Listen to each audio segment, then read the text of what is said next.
Shalom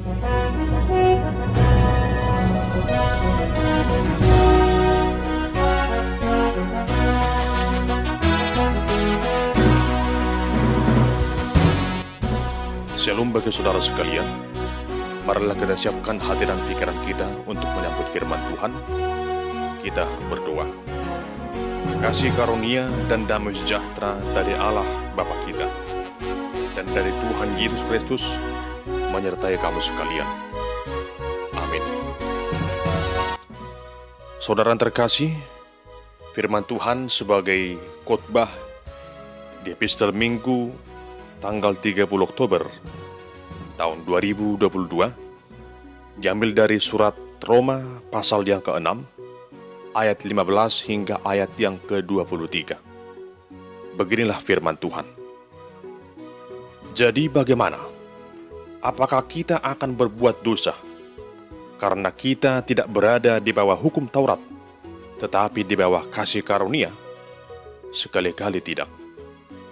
Apakah kamu tidak tahu bahwa apabila kamu menyerahkan dirimu kepada seseorang sebagai hamba untuk mentaatinya, kamu adalah hamba orang itu yang harus kamu taati, baik dalam dosa yang memimpin kamu kepada kematian, maupun dalam ketaatan yang memimpin kamu kepada kebenaran. Tetapi syukurlah kepada Allah, dahulu memang kamu hamba dosa, tetapi sekarang kamu dengan segenap hati telah mentaati pengajaran yang telah diteruskan kepadamu. Kamu telah dimerdekakan dari dosa dan menjadi hamba kebenaran. Aku mengatakan hal ini secara manusia karena kelemahan kamu, sebab sama seperti kamu telah menyerahkan anggota-anggota tubuhmu menjadi hamba kecemaran dan kedurhakaan yang membawa kamu kepada kedurhakaan. Demikian hal kamu sekarang harus menyerahkan anggota-anggota tubuhmu menjadi hamba kebenaran yang membawa kamu kepada pengudusan. Sebab waktu kamu hamba dosa, kamu bebas dari kebenaran. Dan buah apakah yang kamu petik daripadanya? Semuanya itu menyebabkan kamu merasa malu sekarang, karena kesudahan semuanya itu ialah kematian. Tetapi sekarang, setelah kamu dimerdekakan dari dosa, dan setelah kamu menjadi hamba Allah, kamu beroleh buah yang membawa kamu kepada pengudusan, dan sebagai kesudahannya ialah hidup yang kekal. Sebab upah dosa ialah maut, tetapi karunia Allah ialah hidup yang kekal dalam Kristus Yesus, Tuhan kita. Demikian pembacaan firman Tuhan yang menjadi teks khotbah di ibadah kebaktian rumah tangga epistel Minggu tanggal 30 Oktober tahun 2022 yang menjadi topik ibadah kita saat ini adalah menjadi hamba kebenaran. Saudara yang terkasih, adapun konteks penulisan surat Rasul Paulus kepada jemaat di Roma adalah di saat orang-orang Kristen di sana mengalami tekanan dari orang-orang Yahudi, di mana mereka dipaksakan untuk melakukan hukum Taurat. Ditambah lagi, mereka juga harus berhadapan dengan cara hidup orang Roma yang bergelimang dosa dan penyembahan berhala. Dalam situasi demikian, orang percaya dipanggil untuk menunjukkan jati dirinya, bahwa mereka berbeda, sehingga Paulus mengajukan sebuah pertanyaan. Bolehkah kita bertekun dalam dosa karena anugerah dan bukan lagi di bawah hukum Taurat? Dengan tegas Rasul Paulus menjawab, sekali-kali tidak. Karena ketika mereka diselamatkan dan percaya kepada Tuhan Yesus oleh anugerah Allah, hidup mereka harus selaras dengan kasih karunia dan bukan lagi hamba dosa, melainkan hamba kebenaran. Untuk memudahkan jemaat di Roma menerima penjelasannya, Rasul Paulus mengambil contoh dari hal yang sudah sering mereka temukan di sana, yaitu tentang keberadaan dari seorang hamba atau budak. atau juga dalam bahasa Yunani disebut dengan doulos. Dalam tradisi saat itu, seorang budak adalah milik sepenuhnya dari seorang tuan. Oleh karena itu, seorang hamba atau seorang budak tidak punya hak lagi atas dirinya, melainkan seorang budak harus tunduk sepenuhnya terhadap tuannya. Dari gambaran itu, Paulus menegaskan bahwa orang percaya telah dimerdekakan dari dosa sehingga selayaknya disebut sebagai hamba kebenaran, hamba Allah. Jika dahulu, sebelum mengenal Yesus, mereka disebut sebagai hamba dosa yang hidup dalam dosa, namun kini orang percaya disebut sebagai hamba kebenaran, hamba dari Kristus Yesus, Sang Juru Selamat dunia ini. Oleh karena itu, setiap orang yang sudah dibenarkan, yang sudah diselamatkan, haruslah sungguh-sungguh hidup dalam kebenaran. Jemaat yang terkasih, berbuat benar itu penting, dan memang kita harus melakukan hal yang baik dan hal yang benar.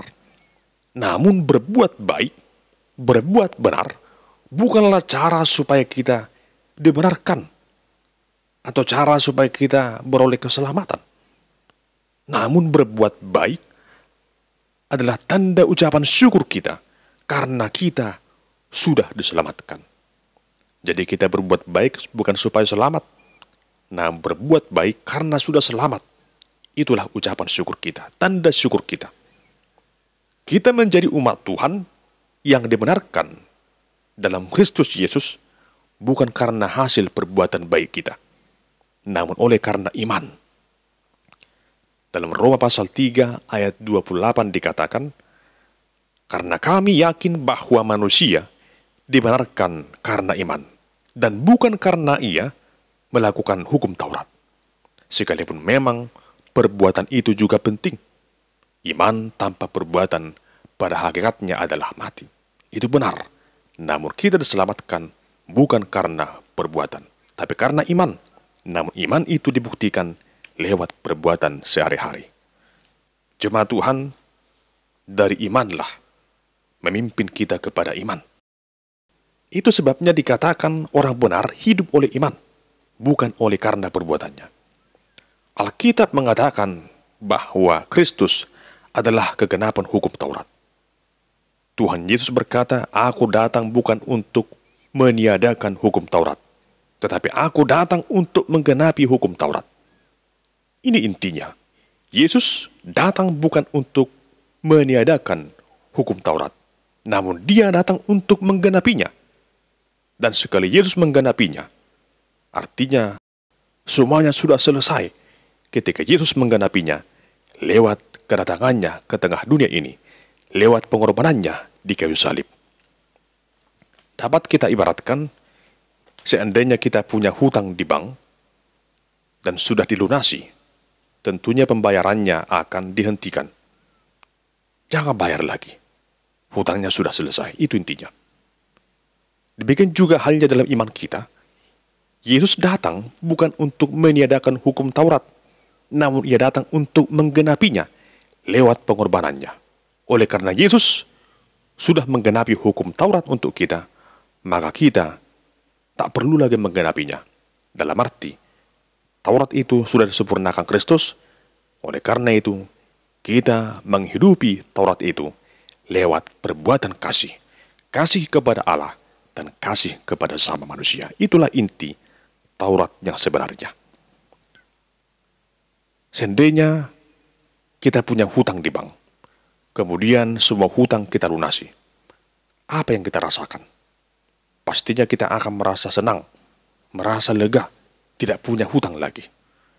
Itulah sebabnya kabar baik bagi kita bahwa Alkitab mengatakan hidupmu tidak lagi di bawah hukum Taurat. Kenapa? Karena hukum Taurat sudah digenapi Tuhan Yesus. Semuanya telah lunas dibayar Tuhan Yesus sekali untuk selamanya. Tidak ada lagi hutang yang harus kita bayar. Yesus telah menggenapinya, membayar hutang lunas dosa-dosa yang kita lakukan itu. Dan kini kita tinggal menikmati kasih karunia Tuhan yang sungguh luar biasa di sepanjang hidup kita. Jemaat Tuhan, dalam Roma pasal 6 ayat 18 dikatakan, kamu telah dimerdekakan dari dosa dan menjadi hamba kebenaran. Tentu menjadi sebuah pertanyaan bagi kita. Apakah saat ini kita sudah bebas dari dosa? Tentunya dalam hidup ini kita sering menghadapi yang namanya dosa.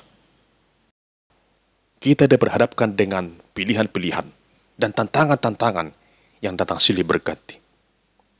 Lalu apa artinya kamu dimerdekakan dari dosa? Siapa yang membebaskan kita dari dosa? Tentunya adalah Tuhan Yesus. Kita dimerdekakan dari upah dosa itu lewat Kristus yang telah mengampuni dosa kita di kayu salib. Kita disebut sebagai orang berdosa oleh karena satu orang yang jatuh dalam dosa, yaitu Adam. Namun sebaliknya, kita juga dibenarkan dan beroleh pengampunan juga oleh karena satu pribadi yang mengasihi kita, yaitu Tuhan Yesus. Hanya lewat Tuhan Yesuslah kita beroleh pengampunan dan keselamatan. Tokoh reformasi Martin Luther pernah berkata dalam sebuah istilah, simul justus et peccator. Artinya, sesungguhnya orang Kristen sudah dibenarkan namun berdosa. Artinya, pada satu sisi telah mengalami pembenaran dan pengurusan dari Tuhan ketika Yesus menjadi Tuhan dan juru selamat pribadinya. Namun pada saat yang sama, ia adalah seorang berdosa yang tinggal di dunia yang penuh dengan dosa, cenderung diperhadapkan dengan berbagai dosa di tengah dunia ini. Sayangnya, banyak orang-orang Kristen yang hanya mau menerima anugerah itu, tapi tidak menjadikan Yesus sebagai Tuhan, sekaligus juru selamat pribadinya. Sebagai orang Kristen, bukan lagi dosa yang menjadi tujuan hidup kita, melainkan kemuliaan Tuhan. Bukan lagi hidup menuruti daging, melainkan terus-menerus berusaha hidup dan selaras dengan firman Tuhan. Itulah sebabnya dikatakan Paulus di sini, supaya kita menyerahkan hidup kita, menyerahkan anggota tubuh kita kepada Tuhan, karena kita sudah disebut sebagai hamba kebenaran, dan lewat itu membawa kita ke dalam satu situasi hidup yang penuh dengan kekudusan. Jemaat yang dikasihi Tuhan, dalam ayat 22-23 dikatakan, tetapi sekarang setelah kamu dimerdekakan dari dosa, dan setelah kamu menjadi hamba Allah, kamu beroleh buah yang membawa kamu kepada pengurusan, dan sebagai kesudahannya ialah hidup yang kekal. Sebab upah dosa ialah maut, tetapi karunia Allah ialah hidup yang kekal dalam Kristus Yesus Tuhan kita. Saudara yang terkasih, kita telah dimerdekakan dari dosa. Dan sejak itu kita disebut sebagai hamba Allah yang hidup dalam kekudusan dan kelak akan beroleh hidup yang kekal di surga yang Tuhan sediakan bagi orang yang percaya kepadanya. Dan sebagai hamba kebenaran, kita sesungguhnya tidak hidup lagi di dalam dosa. Sebab upah dosa ialah maut. Namun kita hidup dalam karisma, dalam kasih karunia Tuhan yang memberikan kita anugerah hidup yang kekal. Oleh karena itu bersyukurlah, karena keselamatan yang diberikan Tuhan Yesus Kristus, itu merupakan sebuah janji yang kekal, yang senantiasa kita pegang teguh dalam hidup ini. Tentunya bukan hal yang mudah mempertahankan status kita sebagai hamba kebenaran. Sebab iblis akan selalu berupaya untuk mengecoh kita agar kembali menjadi hamba dosa.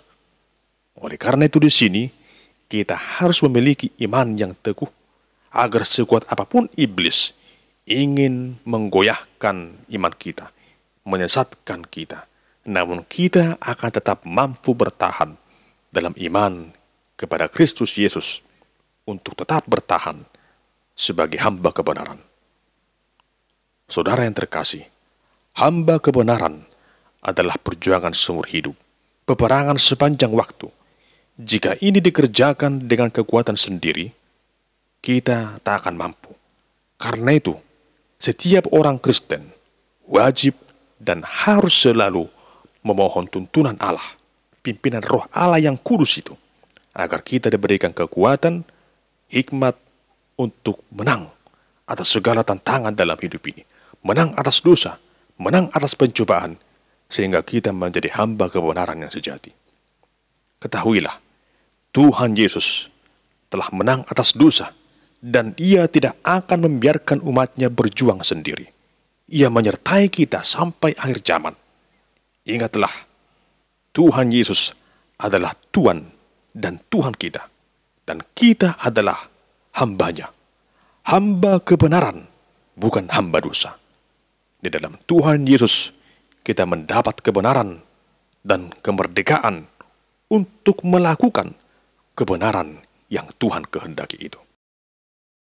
Jemaat Tuhan berbahagia dan bersukacitalah, karena saudara bukanlah hamba dosa, namun saudara adalah hamba kebenaran, hamba dari Kristus Yesus, Sang Juru Selamat dunia ini. Tetaplah setia menjadi hamba kebenaran. Amin. Kita berdoa. Ya Tuhan Allah yang Maha Kuasa, tuntunlah kami dalam Roh-Mu yang kudus itu, agar kami sungguh-sungguh menjalani hidup sebagai hamba kebenaran. Lewat anugerah keselamatan yang diberikan Kristus dalam hidup kami, sehingga sampai selama-lamanya kami akan tetap berpegang teguh sebagai hamba Allah, sebagai hamba kebenaran yang percaya hanya kepada Tuhan Yesus. Dimuliakan namamu kekal sampai selama-lamanya. Amin.